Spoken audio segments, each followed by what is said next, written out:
COP मतलब conference of party 28 climate change की 30 billion US dollar climate fund announce किया है यूएई ने। मतलब यूएई बोल रहा है कि 30 बिलियन यूएस डॉलर जो है क्लाइमेट पर फंड जो है वो ये एलोकेट करेंगे।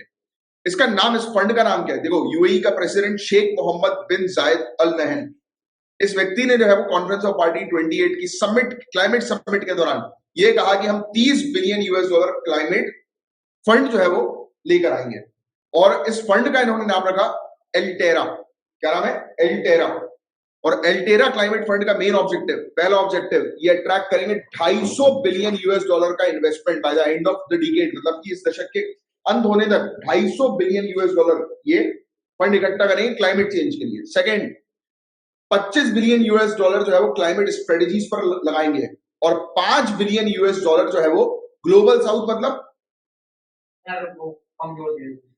ग्लोबल साउथ मतलब ग्लोबल नॉर्थ, ग्लोबल साउथ का कॉन्सेप्ट पढ़ा आपने? क्या होता है? ग्लोबल नॉर्थ डेवलप वाले, ग्लोबल साउथ डेवलपिंग वाले। आज के डेट में ग्लोबल साउथ अगर टर्म आता है तो आपको ध्यान रखना डेवलपिंग कंट्रीज की बात हो रही है, जैसे वेस्टर्न और ईस्टर्न की बात होती थी, वैसे अब ग्लोबल साउथ का कॉन्सेप्ट डेवलपिंग कंट्री के लिए है। तो ग्लोबल साउथ पर बता रहे कि 5 बिलियन यूएस डॉलर का जो है वो इंसेंटिवाइज इन्वेस्टमेंट लेकर आएंगे, यानी कि इंसेंटिव प्रोवाइड कराने का इन्वेस्टमेंट, राइट। फिर नेक्स्ट, एल्टेरा का मतलब जो है वो क्या है? तो एल्टेरा मतलब ऑल्टरेशन, ये मतलब होता है सर, यानी कि ऑल्टरेशन का मतलब क्या बोलोगे आप?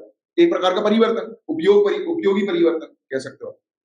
फिर इस फंड का क्या मेन ऑब्जेक्टिव हम लोग को देखने को मिलता है? क्लाइमेट इन्वेस्टमेंट, जो डेवलपिंग कंट्रीज के लिए, क्योंकि डेवलपिंग कंट्रीज को बड़ी दिक्कत आती है। जैसे इंडिया की हम बात करें, एकदम से आप उस पर रिन्यूएबल एनर्जी में स्विच नहीं हो पाओगे, बहुत पैसा लगता है। नेक्स्ट, 4 की पिलर्स हैं बहुत इंपॉर्टेंट इस फंड के। एनर्जी ट्रांजिशन, सबसे पहला हम लोग को ऊर्जा संक्रमण हम लोग को जो है वो देखने को मिल रहा है। एनर्जी ट्रांजिशन की हमें ट्रांजिट करना है रिन्यूएबल, नॉन रिन्यूएबल एनर्जी से, यानी कि पेट्रोल डीजल से हम लोग को किसमें आना है? Electricity, right. इलेक्ट्रिक व्हीकल हो गया, बायोफ्यूल हो गया, राइट। बायोफ्यूल से भी हालांकि पॉल्यूटेंट जो है वो रिलीज होता है। नेक्स्ट, इंडस्ट्रियल डीकार्बनाइजेशन, इसका मतलब क्या हो गया? इंडस्ट्री से कार्बन डाइऑक्साइड के एमिशन को कम से कम करना है।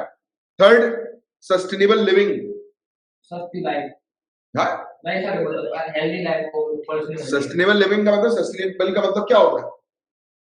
एनवायरनमेंट को हार्म ना हो और ज्यादा चले आगे के लिए। हाँ, एग्जैक्टली। अभी ऐसा काम करो कि आगे की जनरेशन को और उसको एनवायरनमेंट में हार्म ना हो। Fourth, climate technology. तो ये 4 पिलर्स इस फंड के अंदर हम लोग को देखने को मिल रहा है। क्वेश्चन का आंसर बताएं।